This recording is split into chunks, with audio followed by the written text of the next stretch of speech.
oddiy mahalla, oddiy xonadon.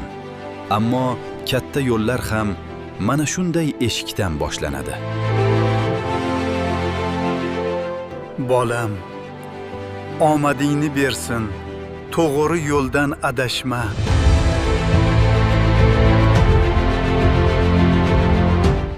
Bolam, barakalla. O'qishga kiribsan-ku? Endi mas'uliyat yanada katta. Albatta, dada. Ishonchingizni oqlayman.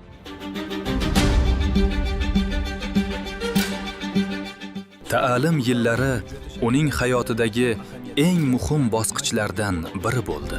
Ustoz, men javob beraman. Ustoz, bergan ta'limingiz uchun rahmat. Argos orqali tanlovda ishtirok etdi va o'z bilimi bilan soliq tizimida ish boshladi. Har bir korxona, har bir tadbirkor alohida e'tibor talab qiladigan vazifa edi. Birinchi oylik. Bu pulning qadri boshqacha edi. Chunki u halol mehnat bilan topilgan edi. Alo, siz tekstil korxonasi hisobchisimisiz? Ha, menman. Sizlarning soliq hisobingizda muammolar bor ekan. Uzr, tez orada muammoni hal qilaman.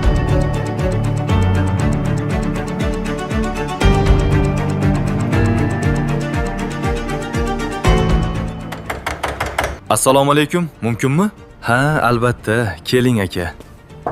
Biz hozir bu soliqlarni to'la olmaymiz. Korxona juda sust ishlayapti. Biror yo'lini topaylik.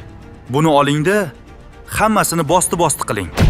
Hayotda har kuni tanlov bor. Nafs yo'li ham bor, vijdon yo'li ham bor.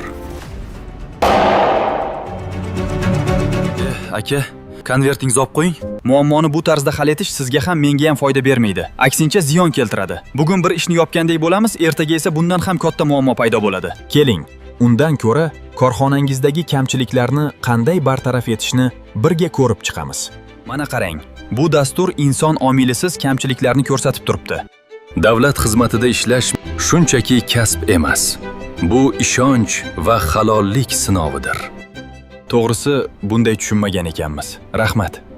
Asosiysi, vaqtida bartaraf etilsa, ishingiz ham rivojlanadi. Yangi kun, yangi mas'uliyat, yangi ishonch. Soliq inspektori uchun har bir murojaat muhim.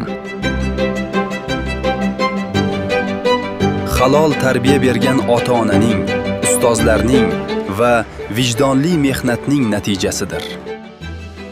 Haqiqiy xotirjamlik faqat halollikda.